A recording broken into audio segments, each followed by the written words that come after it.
Alors, Monsieur Soral, merci encore une fois de nous accorder quelques instants après deux procès. Oui, deux procès qui se sont enchaînés, deux procès d'appel qui étaient l'un derrière l'autre. Il y avait la quenelle de Berlin en appel, l'histoire de ce geste que j'ai fait devant une stèle en 2012 à Berlin, qui m'a valu, je le rappelle en première instance, 31 000 € de condamnation. Parce que sur le reste, on s'en fout de dire injure raciale, machin. On connaît tout le rituel de châtiment et de soumission. Mais ce sont les sommes qui sont intéressantes. C'est ce dont on a parlé d'ailleurs, vous voyez là. 31 000 € en première instance pour un geste sur un smartphone en 2012. Et la deuxième condamnation, le deuxième procès d'appel pour une deuxième condamnation qui était très liée au premier, c'est que j'ai été aussi condamné pour avoir lancé un appel aux dons pour m'aider à faire face à mes persécutions. Parce que ça aussi, la loi prévoit que vous devez assumer seul les condamnations que vous subissez, même si ce sont pour des combats politiques et collectifs. C'est là-dessus que j'ai plaidé. Donc je suis non seulement condamné pour ce que je dis, c'est-à-dire du opinion, mais je suis aussi condamné à des amendes aussi, quand des gens m'aident à assumer les condamnations pour ce que je dis. Vous voyez ? C'est-à-dire que le système est vraiment fait pour que je sois seul et nu face à la meute. Parce que de l'autre côté, par contre, comme vous avez pu le remarquer, il y avait 6 ou 7 parties civiles, aux noms les plus parfaitement fantaisistes, avec des fois 0 membres, mais qui demandent tous la livre de chair. Voyez. Donc vous voyez comment le système est fait. C'est pour que je sois massacré par une meute, mais que moi j'ai l'obligation d'être seul et les mains attachées dans le dos. Vous voyez ? Donc c'est très instructif. C'est pour ça qu'on a fait venir un sténographe là, parce que maintenant, on va se servir des procès, en plus des vidéos du mois, comme pour faire de la pédagogie. Parce que je pense que ce sont soi-disant des audiences publiques, mais vous avez vu que c'est impossible d'accéder au tribunal et que la salle ne permet pas de faire entrer plus de 20 personnes. En réalité, si c'était des audiences publiques, ça devrait être comme aux États-Unis, on devrait avoir le droit de filmer et d'enregistrer pour diffuser après que le peuple français sache ce qui se passe dans les tribunaux. Parce que c'est pas du huis clos, mais en fait c'est du huis clos déguisé. Parce que moi je dis bien que si les gens assistaient au procès, à mes procès tels qu'ils se passent, ils seraient scandalisés de la bassesse et de la malhonnêteté des parties adverses, de la partialité souvent des juges et de l'iniquité des jugements qui sont rendus contre moi. Alors aujourd'hui, pour pallier à ça, comme nous avons le droit de prendre des notes, nous allons faire de ces procès des procès d'égalité-réconciliation, les grands procès d'égalité-réconciliation. La quenelle de Berlin, l'appel aux dons, j'en ai je ne sais pas combien. Donc dans cette logique-là, aujourd'hui, on va essayer, en plus des vidéos du mois que je fais d'analyse qui me valent mes procès, mes condamnations, faire des vidéos pédagogiques pour expliquer ce qui s'est joué au tribunal, de quoi étaient faits ces procès, quelles ont été les plaidoiries, qu'est-ce qui s'y est dit, etc. Puisque le public n'a accès qu'au jugement par le truchement du commentaire médiatique. Les médias disent « Alain Soral a été condamné à temps ». En général, ils disent juste la condamnation, ils disent pas les parties civiles, les articles 700, etc. C'est-à-dire qu'ils vous disent, quand ils vous disent 3 000 €, en général, c'est 20 000. Ils mentent, et grâce à ça, par des arguties, et les gens ne savent pas ce qui s'est passé. Et nous allons faire en sorte de plus en plus, parce que je pense que c'est peut-être un moyen aussi que ça s'arrête ou que ça se freine un peu, nous allons nous donner les moyens de faire en sorte que les gens sachent ce qui se passe à mes procès. Et je pense que rien que ça, c'est éminemment subversif, en plus d'être pédagogique. Et ça peut peut-être être le moyen de faire en sorte que ceux qui m'envoient systématiquement au tribunal se calment un peu, parce que ça pourrait devenir contre-productif pour eux. Voilà. Mais je crois que c'est aussi le moyen et le moment de dire que, puisque vous serez probablement condamné en appel... Je suis systématiquement condamné, je crois. Pour avoir fait appel aux dons pour vous aider, c'est le moment de dire qu'il faut que... Oui, alors on peut me faire des dons en réalité, mais c'est à moi de ne pas dire pourquoi sont ces dons. Et en fait, j'avais commis une fanfaronnade dans une vidéo, c'est de dire j'ai été condamné à 35 000 € par Delanoë, ce qui était gigantesque, et j'ai recueilli cette somme dans un délai assez court. J'ai commis une erreur parce que je ne savais pas qu'il y avait cette loi qui me semble tellement inique que je n'avais pas le droit de me faire aider pour payer des condamnations, sachant que ce sont des condamnations pour du délit d'opinion dans un combat politique et collectif. Il y a un sens. Je ne demande pas de l'argent pour avoir écrasé une vieille dame ou tué quelqu'un, vous voyez. Mais je ne savais pas que cette loi existait. Je l'apprends à mes dépens, j'apprends que le système est très bien fait pour que je sois seul et nu face à la meute, vous voyez.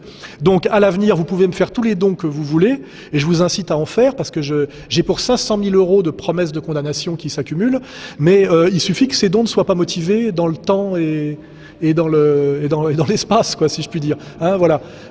Donc cette erreur que j'ai commise, une erreur de bonne foi et une erreur qui me semble très morale, il était tout à fait normal dans un monde, dans une vision saine des choses que j'appelle à ce que les gens m'aident pour une question précise. Voyez. Maintenant, vous pouvez absolument m'aider, me faire des dons, c'est sur le site. Il faut simplement que ce ne soit pas précisé et motivé. Voilà. Vous m'aidez tout court. Voilà. Et merci de m'aider tout court. Il y avait une dernière question que Mediapresse Info voulait vous poser aujourd'hui, puisqu'on est le jour anniversaire des attentats de Charlie et qu'on entend parler ad nauseam. Quelle est votre analyse de cette utilisation de ces attentats ? Déjà par la manière dont les médias et le politique se servent de cet événement tragique, on sait bien effectivement que cet événement tragique n'a existé en gros que pour être utilisé politiquement. Donc après, de savoir si c'est de la récupération ou si c'est de l'instrumentalisation et jusqu'où peut aller l'instrumentalisation, jusqu'à la mise en œuvre, hein, tout est possible. Hein.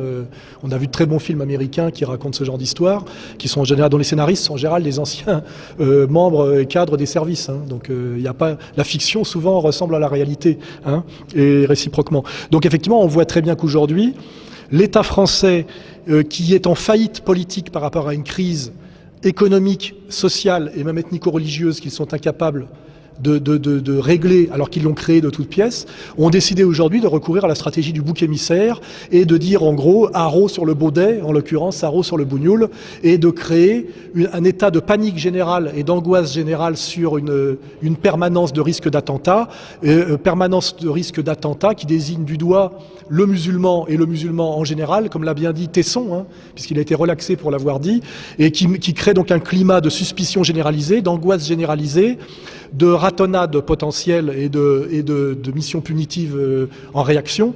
Donc nos dirigeants politiques et médiatiques créent en France volontairement un climat de panique et de guerre civile pour amener à quelque chose qui ressemblera de plus en plus à un État policier, il ne faut pas l'oublier, dont nous serons tous les victimes. Et pourquoi pas, s'ils veulent aller très loin, ils en ont les moyens, à même à décréter plus qu'un état d'urgence, mais une loi martiale qui, abolissant les élections, empêcherait peut-être au Front National de finir enfin par gagner les élections. Voilà, c'est-à-dire que le jour où ils comprendront que le Front National peut faire 50% au premier tour, car le Front National ne peut gagner qu'en faisant 50% au premier tour. On l'a compris, parce que même en faisant 40 au premier tour, ils sont battus au deuxième par le système tel qu'il est.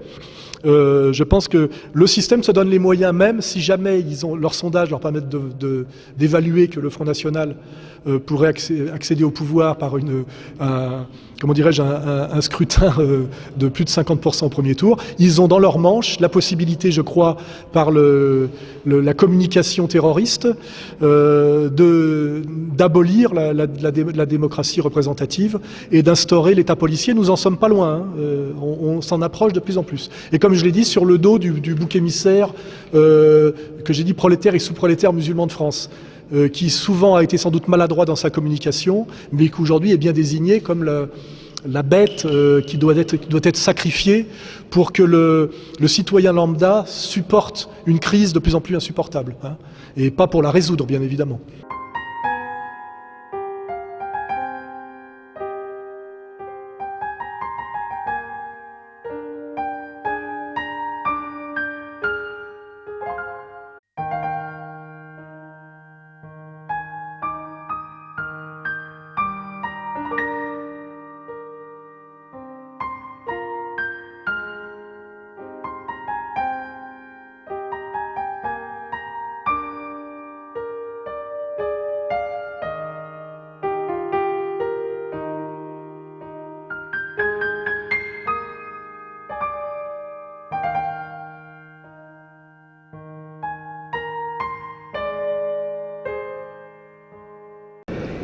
Alors, Monsieur Soral, merci encore une fois de nous accorder quelques instants après deux procès. Oui, deux procès qui se sont enchaînés, deux procès d'appel qui étaient l'un derrière l'autre. Il y avait la quenelle de Berlin en appel, l'histoire de ce geste que j'ai fait devant une stèle en 2012 à Berlin, qui m'a valu, je le rappelle en première instance, 31 000 € de condamnation. Parce que sur le reste, on s'en fout de dire injure raciale, machin. On connaît tout le rituel de châtiment et de soumission. Mais ce sont les sommes qui sont intéressantes. C'est ce dont on a parlé d'ailleurs, vous voyez là. 31 000 € en première instance pour un geste sur un smartphone en 2012. Et la deuxième condamnation, le deuxième procès d'appel pour une deuxième condamnation qui était très liée au premier, c'est que j'ai été aussi condamné pour avoir lancé un appel aux dons pour m'aider à faire face à mes persécutions. Parce que ça aussi, la loi prévoit que vous devez assumer seul les condamnations que vous subissez, même si ce sont pour des combats politiques et collectifs. C'est là-dessus que j'ai plaidé. Hein. Donc je suis non seulement condamné pour ce que je dis, hein, c'est-à-dire du opinion, mais je suis aussi condamné à des amendes aussi, hein, quand des gens m'aident à assumer les condamnations pour ce que je dis. Vous voyez ? C'est-à-dire que le système est vraiment fait pour que je sois seul et nu face à la meute. Parce que de l'autre côté, par contre, comme vous avez pu le remarquer, il y avait 6 ou 7 partis civils, au nom les plus parfaitement fantaisistes, avec des fois 0 membres, mais qui demandent tous la livre de chair. Hein, voyez. Donc vous voyez comment le système est fait. Hein. C'est pour que je sois massacré par une meute, mais que moi j'ai l'obligation d'être seul et les mains attachées dans le dos. Vous voyez ? Donc c'est très instructif. C'est pour ça qu'on a fait venir un sténographe là, parce que maintenant, on va se servir des procès, en plus des vidéos du mois, comme pour faire de la pédagogie. Parce que je pense que ce sont soi-disant des audiences publiques, mais vous avez vu que c'est impossible d'accéder au tribunal et que la salle ne permet pas de faire entrer plus de 20 personnes. En réalité, si c'était des audiences publiques, ça devrait être comme aux États-Unis, on devrait avoir le droit de filmer et d'enregistrer pour diffuser après que le peuple français sache ce qui se passe dans les tribunaux. Parce que c'est pas du huis clos, mais en fait c'est du huis clos déguisé. Parce que moi je dis bien que si les gens assistaient au procès, à mes procès tels qu'ils se passent, ils seraient scandalisés de la bassesse et de la malhonnêteté des partis tout court. Voilà. Et merci de m'aider tout court. Il y avait une dernière question que Mediapresse Info voulait vous poser aujourd'hui, puisqu'on est le jour anniversaire des attentats de Charlie et qu'on entend parler ad nauseam. Quelle est votre analyse de cette utilisation de ces attentats ? Déjà par la manière dont les médias et le politique se servent de cet événement tragique, on sait bien effectivement que cet événement tragique n'a existé en gros que pour être utilisé politiquement. Donc après, de savoir si c'est de la récupération ou si c'est de l'instrumentalisation et jusqu'où peut aller l'instrumentalisation, jusqu'à la mise en œuvre, hein, tout est possible. Hein. On a vu de très bons films américains qui racontent ce genre d'histoire, qui sont en général, dont les scénaristes sont en général des anciens membres et cadres des services. Hein. Donc y a pas, la fiction souvent ressemble à la réalité, hein, et réciproquement. Donc effectivement, on voit très bien qu'aujourd'hui, l'État français qui est en faillite politique par rapport à une crise économique, sociale et même ethnico-religieuse qu'ils sont incapables de régler, alors qu'ils l'ont créé de toutes pièces, ont décidé aujourd'hui de recourir à la stratégie du bouc émissaire et de dire en gros haro sur le baudet, en l'occurrence haro sur le bougnoul, et de créer un état de panique générale et d'angoisse générale sur une permanence de risque d'attentat, permanence de risque d'attentat qui désigne du doigt le musulverse, de la partialité souvent des juges et de l'iniquité des jugements qui sont rendus contre moi. Alors aujourd'hui, pour pallier à ça, comme nous avons le droit de prendre des notes, nous allons faire de ces procès les procès d'égalité-réconciliation, les grands procès d'égalité-réconciliation. La quenelle de Berlin, l'appel aux dons, j'en ai je ne sais pas combien. Hein. Donc dans cette logique-là, aujourd'hui, on va essayer, en plus des vidéos du mois que je fais d'analyse qui me valent mes procès, mes condamnations, faire des vidéos pédagogiques pour expliquer ce qui s'est joué au tribunal,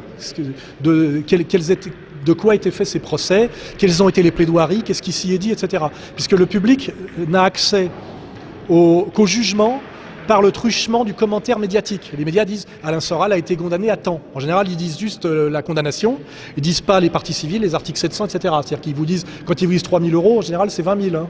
Ils mentent, et grâce à ça, par des arguties, et les gens ne savent pas ce qui s'est passé. Et nous allons faire en sorte de plus en plus, parce que je pense que c'est peut-être un moyen aussi que ça s'arrête ou que ça se freine un peu, nous allons nous donner les moyens de faire en sorte que les gens sachent ce qui se passe à mes procès. Et je pense que rien que ça, c'est éminemment subversif, en plus d'être pédagogique. Et ça peut peut-être être le moyen de faire en sorte que ceux qui m'envoient systématiquement au tribunal se calment un peu, parce que ça pourrait devenir contre-productif pour eux. Voilà. Mais je crois que c'est aussi le moyen et le moment de dire que, puisque vous serez probablement condamné en appel... Je suis systématiquement condamné, je crois. Pour avoir fait appel aux dons pour vous aider, c'est le moment de dire qu'il faut que... Oui, alors on peut me faire des dons en réalité, mais c'est à moi de ne pas dire pourquoi sont ces dons. Et en fait, j'avais commis une fanfaronnade dans une vidéo, c'est de dire j'ai été condamné à 35 000 € par Delanoë, ce qui était gigantesque, et j'ai recueilli cette somme dans un délai assez court. J'ai commis une erreur parce que je ne savais pas qu'il y avait cette loi qui me semble tellement inique que je n'avais pas le droit de me faire aider pour payer des condamnations, sachant que ce sont des condamnations pour du délit d'opinion dans un combat politique et comment dire, et collectif. Hein, y a un sens. Je ne demande pas de l'argent pour avoir écrasé une vieille dame ou tué quelqu'un, vous voyez. Mais je ne savais pas que cette loi existait. Je l'apprends à mes dépens, j'apprends que le système est très bien fait pour que je sois seul et nu face à la meute, vous voyez. Donc à l'avenir, vous pouvez me faire tous les dons que vous voulez, et je vous incite à en faire, parce que j'ai pour 500 000 € de promesses de condamnation qui s'accumulent, mais il suffit que ces dons ne soient pas motivés dans le temps et dans l'espace, quoi, si je puis dire. Hein, voilà. Donc cette erreur que j'ai commise, une erreur de bonne foi et une erreur qui me semble très morale, il était tout à fait normal dans un monde, dans une vision saine des choses que j'appelle à ce que les gens m'aident pour une question précise. Voyez. Maintenant, vous pouvez absolument m'aider et me faire des dons, c'est sur le site. Il faut simplement que ce ne soit pas précisé et motivé. Voilà. Vous m'aidez